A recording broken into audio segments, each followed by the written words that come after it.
Tidak usah menggurui. Kok menggurui? Siapa Tidak usah menggurui. Saya nggak ada. Yang tersangka itu kami. Loh, ya. Saya tidak usah mengatakan soal ke depan bagaimana. Kami sudah mempunyai tim kuasa sendiri. Bu, saya kan boleh menganalisa dong. Saya mau mengatakan kepada Anda ya. Jokowi berhasil mengakuisisi 2 orang. Pejuang TPWA. Saya mau tanya Ibu. Pejuang TPWA. Ibu bilang ke saya Anda tadi. di sini sebagai apa? Saya yang merusak. Kuasa hukum kah? Saya ketua umum kami Jokowi. Tidak perlu. Kenapa tidak perlu?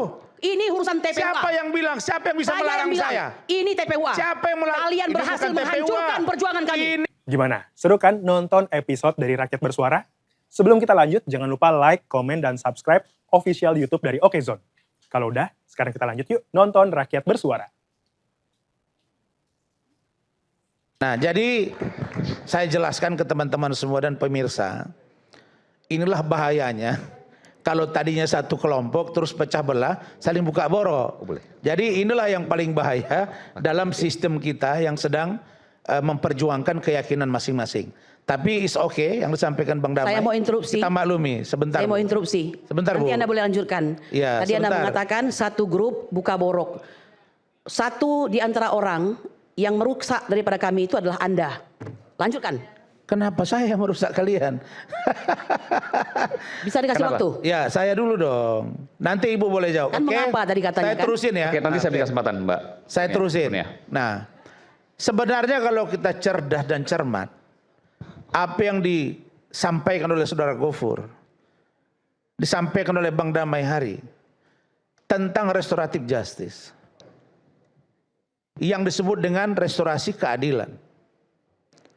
Apa yang sebetulnya poin penting dari yang disampaikan Gofur dan kawan-kawan? Saya gampang aja sebetulnya menjawab. Coba lihat, 3 hari yang lalu, Ketua Komisi 3 DPR RI, Habibur Rahman, mengatakan bahwa apa yang dilakukan oleh Bapak Egy Sujana dan Bapak Damai Hari Lubis bersama dengan Bapak Jokowi dan pelapor yang lain adalah bukti KUHP dan KUHP baru benar-benar berfungsi untuk penegakan hukum di Indonesia. Itu jelas poinnya.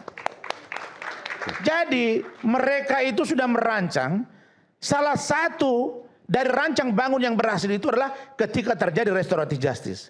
Nah sekarang saya masuk pada poin Gofur. Yang maaf tadi? Ya. Yang maaf tadi? Ya. Oke. Gofur, adikku, ini diplomasi tingkat tinggi. Bertandang ke rumah orang yang sedang bersengketa, lalu kemudian duduk ngopi, baca doa, ciuman. Apakah harus kita sampaikan? Cipika-cipiki, Bang. Cipika-cipiki.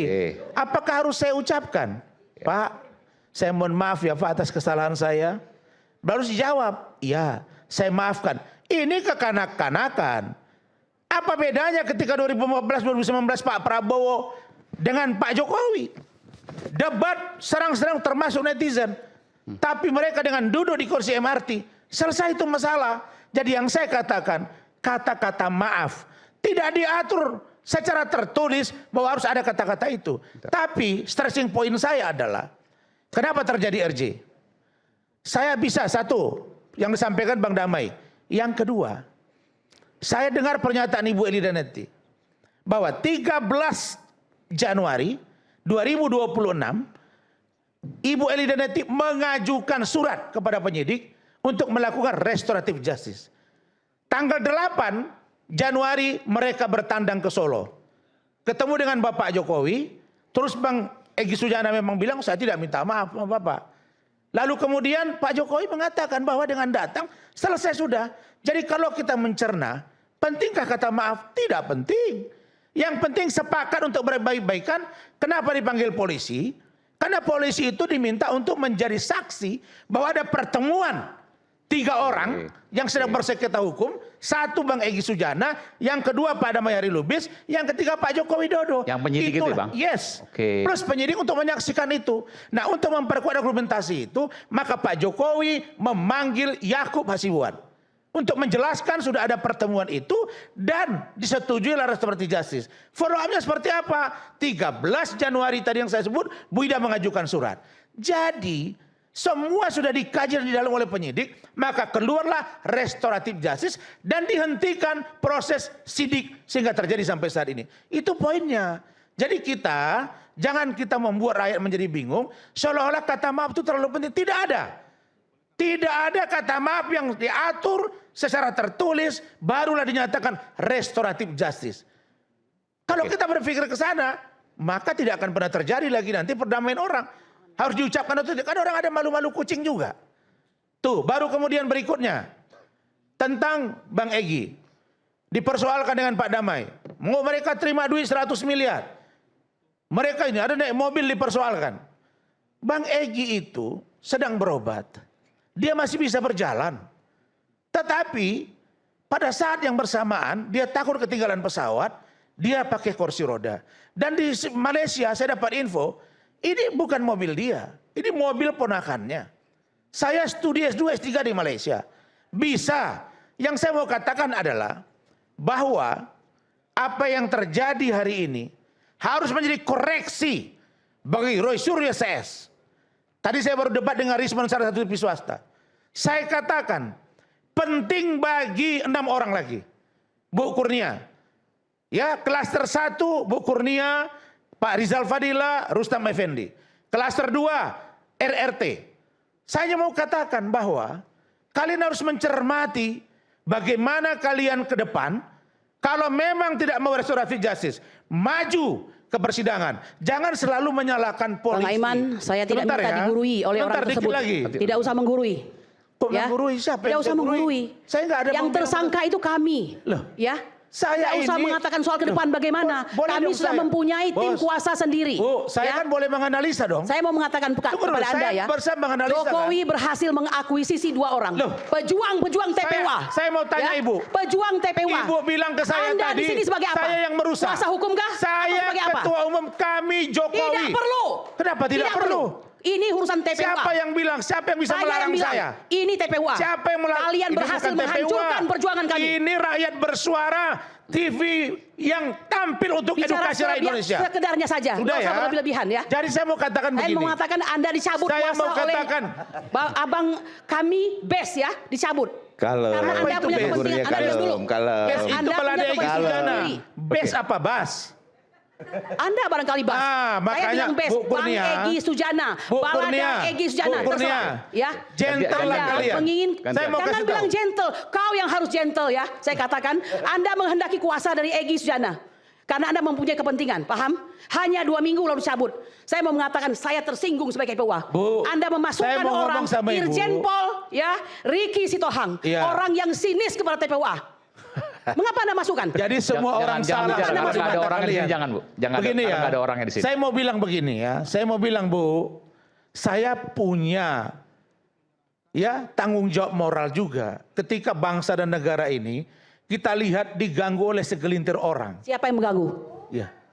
Siapa yang mengganggu? Masa ditanya lagi ke saya? Saya akan tanya kepada Anda. Karena itu bisa menjadi kami yang mengganggu. Menurut saya bahagian dari itu termasuk Ibu dan kawan-kawan. Jangan bilang kami mengganggu ya. Iya dong. Siapa bilang kami mengganggu? Yang mengganggu itu model Anda. Yang menggunakan kesempatan dalam hal ini. Lah, gimana sih? Saya bilang Anda mengganggu. Karena Anda mengambil kesempatan. Di mana saya ambil kesempatan? Oh banyak sekali. Saya bisa sampaikan apapun yang bisa saya ketahui ya. Kasih saya ngomong dulu. Tadi Adinda Gofur bilang saya dengarin. Ini kan pertanyaannya soal adakah harus permintaan maaf atau tidak? Saya katakan tidak ada aturan hukum yang mewajibkan harus ada kata maaf. Bang Aiman saya balas ya. Terima kasih Kanda ya. Nggak usah panjang dibaca aja pasal berapa. Enggak, sebentar Bang, sebentar. Abang orang hukum, Kandaku juga orang hukum, saya juga orang. Baca aja pasalnya berapa, ayat apa. Harus maaf. Kalau nggak ada, ya. Pemirsa lebih tahu. Bukan perlu retorika. Silakan Bang Sang Aji. Baca aja, harus maaf, ada maaf-maafan. Atau dari sepihak. Baca aja, nggak usah sebentar, langsung aja. Supaya nggak buang waktu. Gimana saya mau menjelaskan abang ngomong terus dari tadi. Jelasin orang suruh baca, jelasin. Sekarang gini, apa yang disampaikan oleh Kanda Rasman, ini mohon maaf ya, ini forum edukasi hukum kepada publik. Ya, Bang Rasman menyamakan perdamaian Pak Jokowi dengan Pak Prabowo, mohon maaf, itu perkaranya perkara politik. Saya sebentar dulu Pak. Sama. Sebentar. Itu hanya perbandingan diplomasi tingkat tinggi itu loh. Iya betul. Artinya ketika kita masuk ke ranah hukum pidana, ini kita masuk ke ranah hukum pidana, Mas Aiman. Ranah hukum pidana salah satu ranah hukum publik yang keras sifatnya, makanya asasnya ultimum remedium. Kenapa? Karena hukumannya berat, memenjarakan orang, mencabutnya, bahkan orang bisa dihukum mati. Hukum sebagai jalan terakhir. Yes. Oke, Tetapi ultimum karena remedium. ini ditempuh, maka penyelesaian pun juga harus by law. Yang disampaikan oleh Kanda Rasman tadi, mohon maaf, berarti Kanda Rasman belum baca aturan mainnya. Oke, di mana? Ya, oke. Kalau dasarnya adalah KUHP yang baru, maka restoratif justice itu diatur dari mulai pasal 79, 80, 81, 82, 83, 84, 85, 86, 87, 88. Kalau mau dibaca. Iya. Silakan. Ya. Di dalam pasal 79 KUHP yang baru itu, syarat restoratif justice adalah adanya pemaafan dari korban. Pemaafan itu kan berarti namanya aja pemaaf. KUHP yang baru. KUHP yang baru. Oke. Sekarang aku masuk kepada Perpol nomor 8. Oke, ini kan pakai Perpol nomor 8. Ya, betul. Pakai aturan yang lama, belum Yes, baru. good. Aturan Makanya yang apa yang disampaikan oleh Ketua Komisi 3 DPR itu juga tidak tepat. Oke, sebentar. Karena restoratif justice ini Jadi bukan kalau tidak menggunakan tepat KUHP. Komisi 3 DPR, mereka yang buat undang-undang udah ngaco kita ini, Dinda. Loh, ini undang-undangnya ngomong Bukan. kok. Alasan pemaaf itu yang menurut saya Sebentar, tidak Pak. tepat Anda tafsirkan. Ya sebentar gitu loh. dulu, abang jangan Nggak, potong sebentar, dulu. sebentar. Aduh, Nggak, abang potong boleh terus. nggak? Ini biar Gimana fair. saya mau Bentar, menjelaskan Kalau keliru saya harus luruskan. Enggak gini, karena gini. Sebentar. Ini harus ada SP3 fair juga. ini, sebentar, Mas Nggak, Aiman. sebentar, saya mau tanya. Di KUHP yang baru boleh bacain nggak bahwa ada syarat bahwa permintaan Ya, maaf? itu yang perlu Pasal kita dengar. pemaafan. Ya, Ya, gimana, kalau Pak? pemaaf, kalau Pak Jokowi sudah maafin gimana? Ya, Silakan baca. Nggak, supaya jelas ini. Ya, Mana saya sih? buka ya. Oke. Bentar, kalau mau buka. Kalau memang belum ada nanti saya Ya. break dulu. Tidak ada itu kata-kata itu langsung. Minta Abang maaf. baca dulu. Abang kalau nggak baca gimana? Kan Ini sudah sudah hangat, paham kadang tadi. bikin penat, apalagi kalau tidak bisa mencerna dengan cermat. Jangan lupa secangkir kopi yang hangat dan nikmat untuk menemani kebersamaan dalam program Mayat Bersuara bersama saya Aiman Wicaksono. Kita kembali setelah jeda.